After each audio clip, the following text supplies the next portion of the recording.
As healthcare moves away from traditional fee-for-service models, providers need a strategy to stay competitive. That's where Strategic Healthcare Partners comes in. We offer expert consulting and ongoing management oversight for providers looking to form an accountable care organization. From financial feasibility analysis to helping you choose the right ACO in a crowded market, SHP provides the clarity you need to make informed decisions and transition to value-based care. Learn more at shpllc.com. Hello, everybody. This is Jason Crosby with SHP. We have a special Christmas edition of the podcast today, where we will talk about some of our favorite songs, favorite movies, dishes, etc., and just have a little fun during this episode. How you doing today, Aaron? I'm pretty good. I just came back from the North Pole. Figured I'd help out the man himself for a few minutes. It's what I can do to get back to the community, you know. That's right. You know, I was going to say you have a really nice beard. For those I can't tell, but it's not quite grown out. But you know, it's getting there. It's very impressionable. I like it. Yeah, well, give it a few years and all this gray will be more than just in the chin area. So, that's right. For our listeners who may know, I'm also heavily involved in my community here. And one of the great things that they do every year is Santa Claus rides around on the back of a fire truck in the neighborhoods to wave at the kids during December. And every year they get volunteers to do it. And I am, unsurprising to Jason, I'm one of those Santa Clauses. And let me tell you, I now know how Elvis felt when he entered the building. The way that the kids just freak out it's something special. So, reach out. If your city does this, they're probably looking for volunteers. So reach out to them. Maybe you can volunteer to be Santa on the back of a fire truck. It's something pretty fun. That's right. That's right. I got to say, this time of year when it starts to get a little bit more cool, I don't know about you, but I like getting out a little bit into the hustle and bustle, right?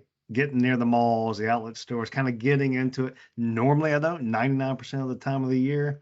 But then you start getting a little festive, it's a little cold. You see people out, you see the decorations. You really start getting into it. How about you? Oh yeah, so there's been several little like tree lighting events and holiday fairs and things like that.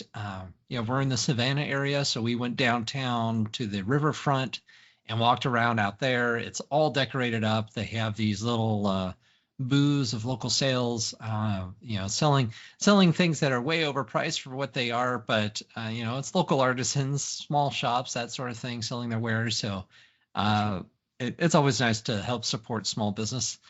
We left there and I don't think we really bought anything other than a couple of drinks, but we were sure more merrier for it. That's right. That's right. Yeah, just walk around. Some of the places locally have some gingerbread house type competitions. That's another thing we like to go see, or drive around, look at the Christmas lights. There's lots of that. That's a good tradition of ours.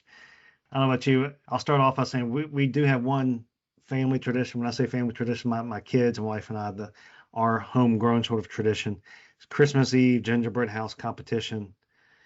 We've been generally doing boys versus girls. I think the boys are 0 and 22 now that my daughter's 22. So we're not doing too well, but that's probably our favorite sort of family tradition. What about you? What are some of the traditions you and your family have? Oh, well, definitely go to church. Typically, if we can swing it, we go to either a midnight mass, even though we're not Catholic. Going to the local Catholic church has always been a fun thing to try to do. But the candlelight service at our church has always been beautiful. It's a little bit of a challenge. My wife is born on Christmas Eve, so I have to be sure to keep the two things very separate from each other. But finding a restaurant that's open on Christmas Eve in the evening is an extreme challenge. So usually it's been focused very much on her for her birthday, and then, of course, celebrating Christmas morning, opening gifts. And this is our first year to actually have a kid to be celebrating with, although he's very little. So I think he'll really only be drooling on the gifts rather than opening them up. That's right. That's right. Yeah. But it's always been about connecting with people, whether it be family or friends or spending time with loved ones. That's kind of been our holiday tradition, is is just hanging out and spending time, which is harder and harder to come by these It days. really is. And this year, with it being in the middle of the week, makes it a little tougher. But I tell you, to me, there's nothing better than Christmas Eve, the build up, everybody's in good spirits. We meet.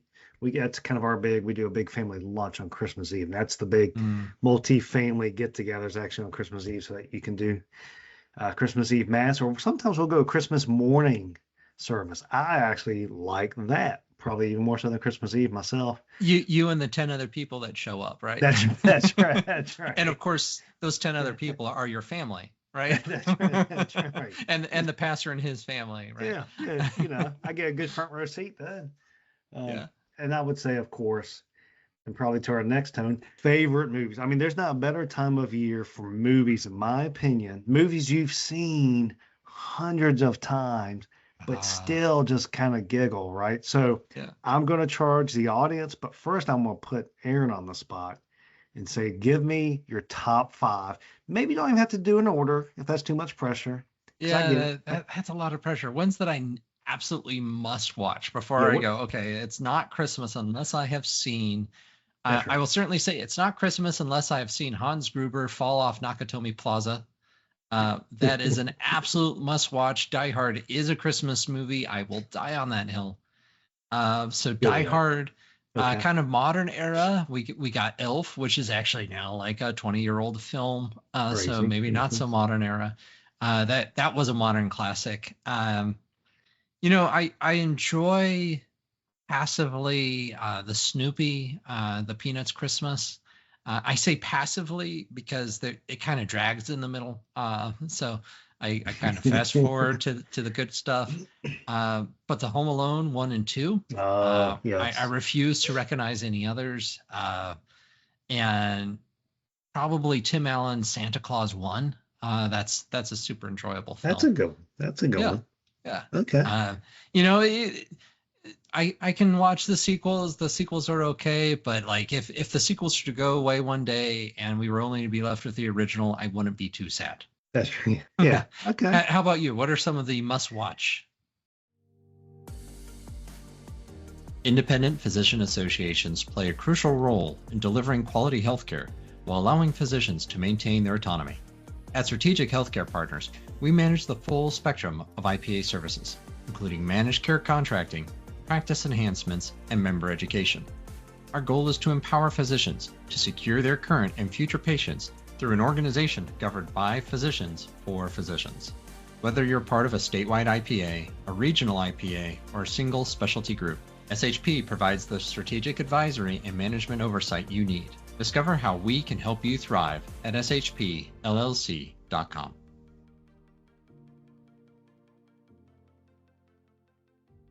Yeah, I got to agree with a couple of yours. I mean, Elf is definitely top 5. One I've actually watched probably 3 times already, and we got a couple of weeks to Christmas, is National Lampoon's Christmas. To me, those are 2 of the givens, right? Golly, I probably will go more towards Rudolph versus the Snoopy. Okay. Christmas. No, I can see it. Yeah. I'm gonna go with Rudolph. I gotta say maybe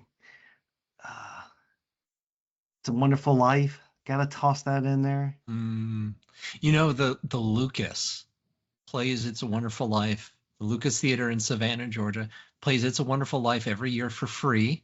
You only have to pay by donating canned or dried goods. So check it out. Check it out. It's a fun old theater that was restored, a decade plus ago by SCAD, and you can see the original It's a Wonderful Life on the big screen, like it was intended to be seen. Wow, look at there! I just learned something new. Yeah, and I guess my wife's favorite. She's gotten me to watch more and more. It's a good movie. And this is going to parlay into the next question I've got for you, but I got to give her props. Love Actually isn't too bad. I know I'm going to lose a man card for that one, but I'm okay with that. It's got a little comedy to it as well, so it's in that genre a little different. But yeah, I gotta put that in there. But I love the cartoon-based sort of movies this time of year. I love those, the old ones, new ones, it doesn't matter. If it's the Disney Pixar time, I'm all about the short films, right? So, all right, we've done movies. I know we're wrapping up against time. Couple of your favorite songs. A must listen to is anything that is from Trans-Siberian Orchestra. Like that gets me excited about Christmas. Man, that's okay. Yeah. I can't disagree with you there. That yeah. Honestly, pick one. Any of them are good. Well, to me, it's Christmas when I hear Mariah Carey. I gotta say, I know. Okay, man card. Hand it Yes. But when I hear that, come on, it's pretty done. When I hear her or I hear Bing Crosby, like yeah. Okay, White Christmas. Yeah, White Christmas. That's another kind of must-watch Christmas film. That's actually good. Again, same sort of thing. There's some parts in the middle I fast forward. Yeah, it's a little much, some of those dance numbers. So I'm going with Bing Crosby, National Lampoon favorite movie. That's my two, song and movie. Okay, I can't disagree with those. Those are good picks. And then, of course, it's followed up by college football playoffs and bowl season. But that's a whole other conversation. Anyways, listen, folks, we as we wrap up, here we are around Christmas. And, of course, Aaron and I talk about how blessed we are to be able to interact with you folks. We wish you a very blessed Christmas and end of the year, just as we are blessed to have you listen to us. We do appreciate your time and doing so. And have a great rest of the year, New Year. Aaron, best of Christmas to you and your family. Many blessings, of course, to you with your child. Nothing better than that. Very thankful that you've got that opportunity and happy for you and your family. But Merry Christmas. Happy New Year to you. Merry Christmas, Jason. Happy New Year. And to all of our listeners, we will be back in January. So stay tuned for that. We'll be communicating, if you're on our newsletter, some more information about what's coming here soon. So thanks for sticking with us through season 4.5 Quick Conversations. Alrighty, folks, that's a wrap on this episode of Beyond the Stethoscope, Vital Conversations with SHP. I'm Aaron Higgins. And I'm Jason Crosby. This show is brought to you by Strategic Healthcare Partners. Our executive producers are Mike Scribner and John Crew, who probably by now deserve medals. And our editor is Nyla Weed, who polishes our ramblings into something listenable. And shout out to Jeremy Miller, our social media manager with Boost by Design, keeping us trendy and meme-worthy. And let us not forget our toiling robot transcriber who catches about 90% of what we say. And that other 10%, it's tweaked by Jason, a real-life human, allegedly. Wait, here's proof. Right in this episode. You can dig through our podcast archive at shpllc.com/podcast. Pretty clever. Check out all the episodes and even learn about what SHP can do for you. And while you're at it, find us on Facebook and LinkedIn. Drop us a comment, ask a question, or just let us know if you made it to the end of this episode without zoning out. Most importantly, thanks for hanging out with us. We'll see you next week. Same time, same place. Bye for now. Later, Gator. You already know that understanding your data is key to improving patient outcomes and financial performance. But how?